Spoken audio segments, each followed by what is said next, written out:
Olá, bem-vindo ao Fixomos, eu sou a Vlange e hoje eu vou apresentar 4 crenças um tanto equivocadas que escritores iniciantes costumam ter. A 4 é um pouco polêmica, eu não sei se vocês vão concordar comigo, então quando chegar lá vocês me digam aí nos comentários o que vocês acham. E se você gosta de vídeos sobre escrita, se inscreve nesse que é o maior canal de escrita do Brasil. A primeira crença equivocada é que quanto mais você descrever fisicamente o personagem, melhor vai ser para o leitor visualizar aquele personagem. Em algumas histórias não importa muito qual é a aparência do personagem e pode ser que o autor não queira descrever e tudo bem. Em outras histórias pode ser que a aparência física tenha mais importância no enredo ou no tema daquela história e aí se torna essencial a descrição física.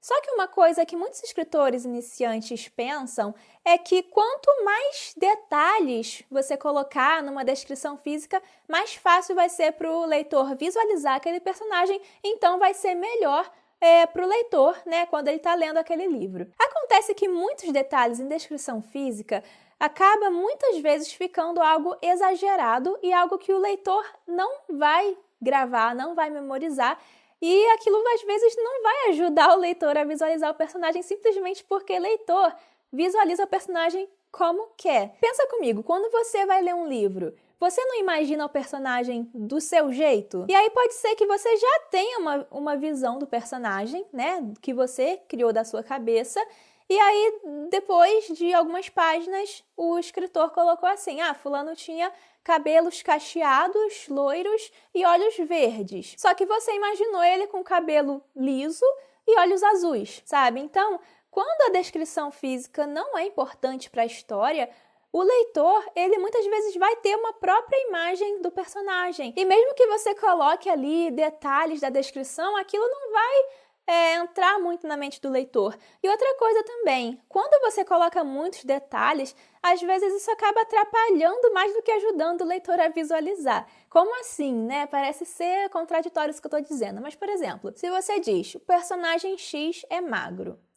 Beleza, eu vou imaginar uma pessoa magra. Agora, se você diz, o personagem X, ele tem uma barriga com tal circunferência, delgada, que, sei lá, tem curvas na cintura de tal jeito, não sei o quê, e coloca muitos detalhes sobre aquela característica.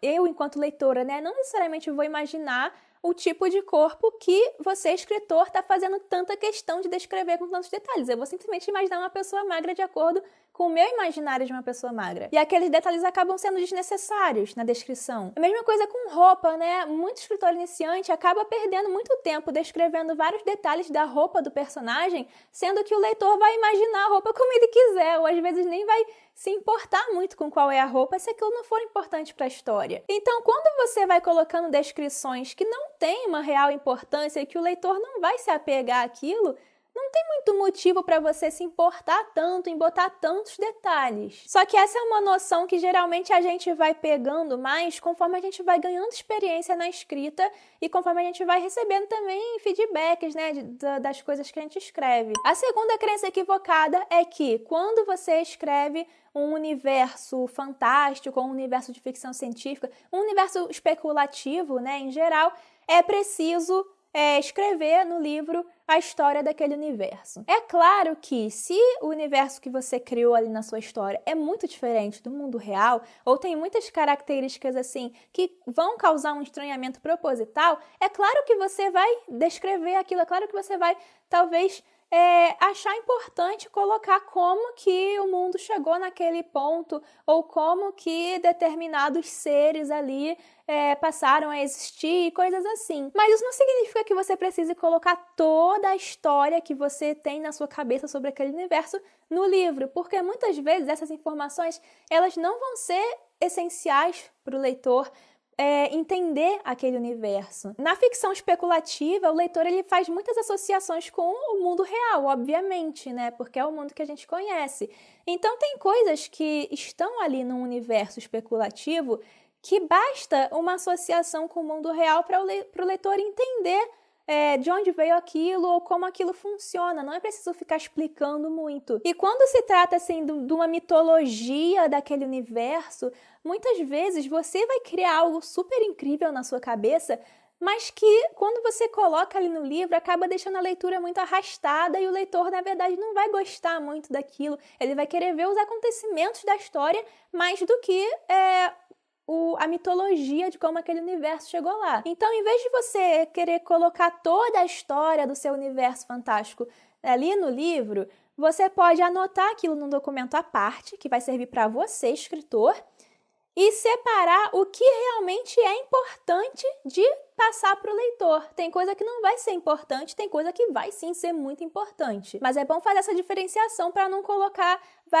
vários detalhes irrelevantes ali atrapalhando a fluência da leitura. Uma terceira crença equivocada é que é obrigatório registrar um livro. Então, por exemplo, eu quero mandar meu livro para uma editora, eu vou ter que obrigatoriamente registrar ele antes, ou quero publicar meu livro na Amazon, vou ter que registrar obrigatoriamente, é impossível publicar um livro sem registrar. O que acontece é que o registro, que antigamente era feito na Biblioteca Nacional, hoje em dia pode também ser feito na Câmara Brasileira do Livro, ele é um documento que você vai gerar comprovando que você tem os direitos autorais sobre aquela obra. Pode ser um romance, pode ser um conto, pode ser uma novela, pode ser um poema, pode ser uma letra de música. Uma obra em geral, você pode ir lá e registrar, obtendo esse documento comprovando a autoria. Só que o registro não é a única forma possível de você comprovar que você é autor de uma obra. E outra coisa muito importante, não é o registro que vai te dar os direitos autorais sobre uma obra. Se você é autor da obra, se você escreveu uma obra, automaticamente você já tem os direitos sobre ela. O que você precisa, caso aconteça algum tipo de plágio, caso alguém plagie sua obra, o que você precisa é provar de alguma forma que você tem os direitos autorais, ou seja, que você é o autor.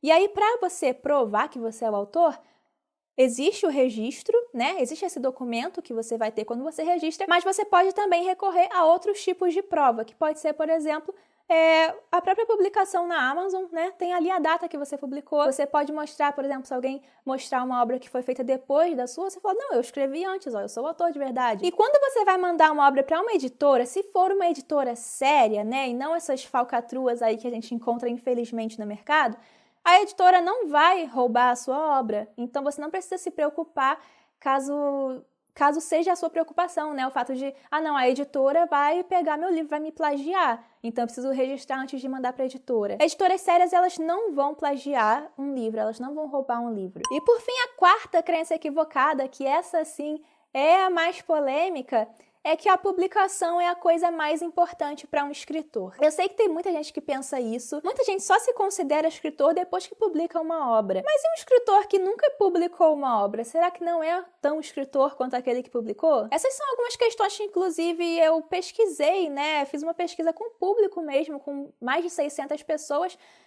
nesse livro aqui, A Criação do Escritor, e eu perguntei para as pessoas o que te faz se considerar escritor ou o que te faz não se considerar escritor. Muita gente respondeu sim, que a publicação era a coisa mais importante para se considerar ou não se considerar escritor, mas muita gente falou que para ser escritor basta escrever. Então, muitas vezes, você escritor que nunca publicou, você fica achando que você não pode se dizer escritor de verdade até você conseguir publicar, mas você é escritor. Se você escreve, se você gosta de escrever, se você está trabalhando nisso, se você quer ter uma carreira nisso, está dando seus primeiros passos nessa carreira, você já é escritor. Quando um escritor fica pensando que para se validar como escritor precisa publicar, acaba muitas vezes caindo nas tais falcatruas de editora que eu falei, né? Porque existem empresas no mercado editorial que elas vão justamente se aproveitar dessa fragilidade do escritor que tá ali com uma autoestima meio para baixo, querendo publicar para poder achar que isso é o que vai validar. E aí fala assim, não, então, aqui eu vou te publicar, me paga tanto, eu vou te publicar, vou fazer uma edição, e acaba não fazendo uma edição, não fazendo um trabalho bem feito, né? Muitas dessas empresas não fazem um trabalho de edição e publicam o seu livro, às vezes, com erro de português, erro de digitação, ou com problemas no texto que uma editora séria, ela vai resolver, né? Então, se você pensar num escritor grande mesmo, pensa num escritor grande, um Paulo Coelho da vida. Quando ele manda o livro dele para a editora não publica do jeito que tá, cru. A editora vai fazer um trabalho de edição para melhorar o texto e fazer com que o texto fique da melhor forma possível para só então publicar. Esse é o trabalho de uma editora, é o trabalho básico, né? É o básico. A editora faz muito mais coisas, mas esse é o básico, o trabalho de edição. E muitas dessas empresas que cobram para publicar, elas não vão fazer esse trabalho de edição. Não estou dizendo todas, eu estou dizendo muitas. E aí quem sai na pior é o escritor, que vai ter um trabalho que não vai ser o melhor possível e muitas vezes, inclusive, vai se sentir frustrado, né? E outro problema também é que mesmo que o escritor procure uma editora séria, geralmente para um escritor iniciante é mais fácil publicar numa dessas editoras que cobram pela publicação. E existem sim editoras sérias nesse ramo, como por exemplo a editora Labrador, que eu já fiz um vídeo aqui com o editor dela, eu vou botar aqui nos cards. É uma dessas editoras que cobra para publicar, mas que faz um trabalho de edição e que faz um trabalho sério. Só que, ainda assim, custa dinheiro, né? E muitas vezes o escritor, ele não tem muito dinheiro. Só que aí, se você fica pensando que para se validar como escritor, para validar seu trabalho, você precisa publicar o mais cedo possível, o mais rápido possível, você vai lá, se endivida para poder publicar o seu livro.